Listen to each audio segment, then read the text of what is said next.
राजस्थान कांग्रेस में इस समय तूफान से पहले किसी शांति नजर आ रही है। कहीं कोई बयानबाजी नहीं है। एक दिन पहले ही 9 मई को सचिन पायलट ने भ्रष्टाचार के खिलाफ अजमेर से जयपुर तक जन संघर्ष पदयात्रा का ऐलान किया था और वह यात्रा एक दिन बाद शुरू होने वाली है। इससे पहले जब 11 अप्रैल को सचिन पायलट ने अनशन का ऐलान किया था तो दिल्ली से कई नेताओं के बयान आ गए थे, लेकिन इस बार दिल्ली के नेता भी चुप हैं और राजस्थान से भी किसी तरह की बयानबाजी नहीं हुई है। इसीलिए कह रहा हूं कि यह तूफान से पहले की शांति है। कल जनसंघर्ष पदयात्रा जब शुरू होगी अजमेर से, उससे पहले एक आम सभा रखी गई है। उस आम सभा में कितने लोग जुटते हैं, पायलट समर्थकों की कितनी संख्या होती है, उन समर्थकों में नेता कौन होते हैं। हालांकि सचिन पायलट समर्थक विधायकों को फिलहाल इस यात्रा से दूर रहने के लिए कहा गया है, लेकिन जयपुर में अपने सरकारी निवास पर सचिन पायलट ने अपने समर्थक कई विधायकों के साथ आज मेल मुलाकात की है। ऐसे में निश्चित है कि भले ही विधायक इस यात्रा से दूर रहें या अंतिम समय में कोई फैसला हो और विधायक उस यात्रा के साथ जुड़ जाएं, लेकिन विधायकों के समर्थक, सचिन पायलट के समर्थक निश्चित तौर पर उस यात्रा में जुटने वाले हैं। और लगता ऐसा है कि कांग्रेस भी जयपुर से लेकर दिल्ली तक सिर्फ यही देखना चाहती है कि आखिरकार जनसंघर्ष पदयात्रा की शुरुआत का रूप क्या होता है, कितने लोग वहां जुटते हैं, कौन नेता वहां जुटते हैं। उसी के अनुरूप आगे जाकर किसी तरह का कोई कदम उठाया जाएगा। लेकिन यह भी तय है कि बहुत आसान नहीं है कि कांग्रेस कोई इस तरह का कदम उठा ले कि 6 महीने बाद होने वाले राजस्थान विधानसभा चुनाव में उसका विपरीत असर पड़े। यह सही है कि सचिन पायलट के लिए कहा जाता है कि उनकी मेहनत से राजस्थान में कांग्रेस में की सरकार बनी, लेकिन यह भी सच है कि सिर्फ पूर्वी राजस्थान से विधायक जीते और बाकी क्षेत्रों में विधायक कम जीत कराए, इसका मतलब वहां क्या सचिन पायलट का कोई असर नहीं था। खैर, ये बातें 2018 चुनाव के साथ धीरे धीरे अब खत्म होती जा रही हैं, क्योंकि अब 2023 का विधानसभा चुनाव आने वाला है और तैयारियां शुरू हो चुकी है। मुख्यमंत्री अशोक गहलोत लगातार इस प्रयास में है कि किसी भी तरह से सरकार रिपीट हो जाए। वे इस दाग को धो दें कि उनके नेतृत्व में कभी सरकार रिपीट नहीं हो सकती, लेकिन हालात जिस तरह की गवाही दे रहे हैं उसमें कांग्रेस की सरकार रिपीट होना बहुत आसान काम नजर नहीं आता। यह सब कुछ इस बात पर टिका है कि कांग्रेस सचिन पायलट को लेकर किस तरह का निर्णय लेने का मूड बना चुकी है या बनाने वाली है।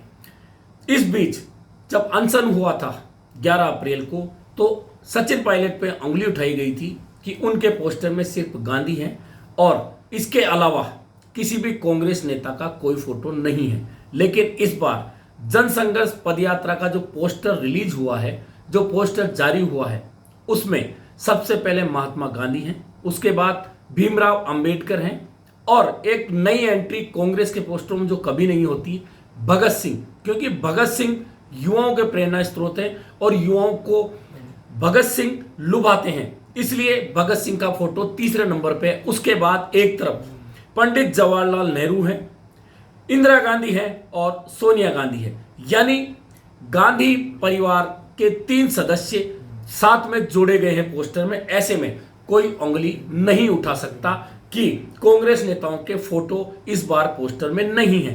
एक बात तो यह खत्म हुई, लेकिन सचिन पायलट का यह कदम जो 5 दिन की यात्रा का है, क्या कांग्रेस इसको लेकर सहज है?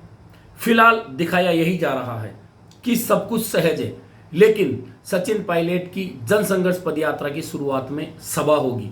निश्चित तौर पर बात वहीं शुरू होगी।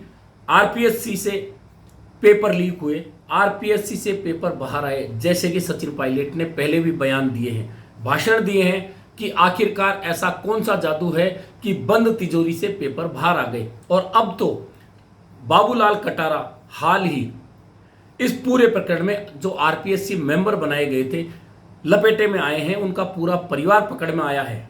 ऐसे में अंगुली उठना स्वाभाविक है कि आखिरकार बाबूलाल कटारा को आरपीएससी सदस्य किसकी सिफारिश से बनाया गया। निश्चित तौर पर आरपीएससी सदस्य किसी छोटी मोटी पहुंच से तो कोई बनता नहीं है। ऐसे में उंगलियां सीधे सीधे सरकार में बैठे लोगों पर उठनी है। और जब भ्रष्टाचार की बात बार बार होगी, रोजाना होगी, लगातार 5 दिन होगी और सोशल मीडिया पे चलेगी, टीवी पे चलेगी, तो क्या कांग्रेस सहज रह पाएगी?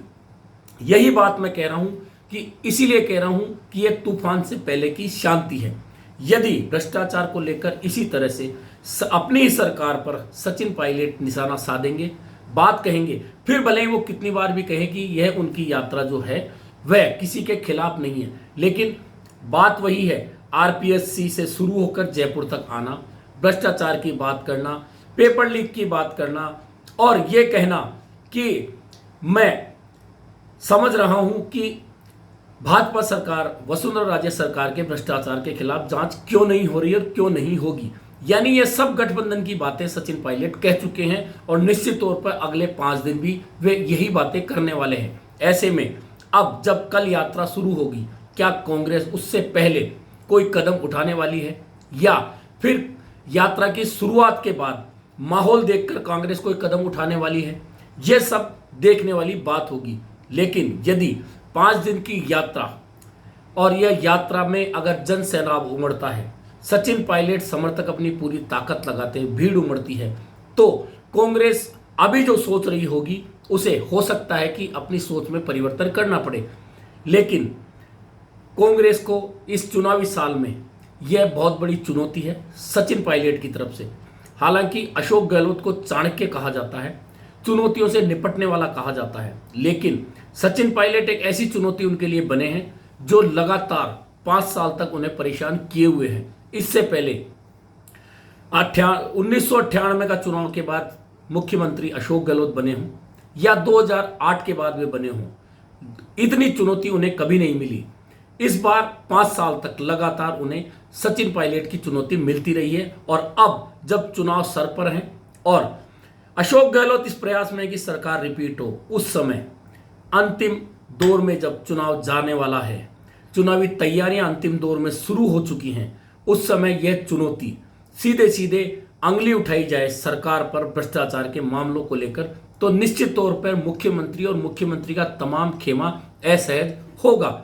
इसलिए अब देखना यह होगा कि इस मामले को लेकर दिल्ली क्या सोचती है। लेकिन दिल्ली सचिन पायलट को लेकर कुछ सोचेगी तो यह भी सोचेगी कि 11 अप्रैल के बाद में सारा मामला शांत था, तो अचानक 2 दिन पहले मुख्यमंत्री अशोक गहलोत ने ठहरे हुए पानी में कंकर क्यों फेंका, क्यों उस ठहरे हुए पानी को हिलाया और क्यों तूफान जैसी स्थिति पैदा की।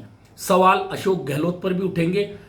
अब भले ही दोनों ओर से यह प्रयास किए जाते रहे कि मैं सही हूं, वो गलत है, अनुशासन मैंने नहीं तोड़ा, उन्होंने तोड़ा है, लेकिन स्थितियां दोनों ओर से ही विकट हैं। दोनों ओर से ही इस तरह के कोई स्पष्ट जवाब नहीं है कि उनकी ओर से जो किया जा रहा है उसका नुकसान पार्टी को नहीं होगा। ऐसे में तूफान से पहले की यह शांति कब तक रहती है? अब कांग्रेस इस मामले को लेकर दिल्ली से क्या कदम उठाती है, यह देखना काफी दिलचस्प होगा।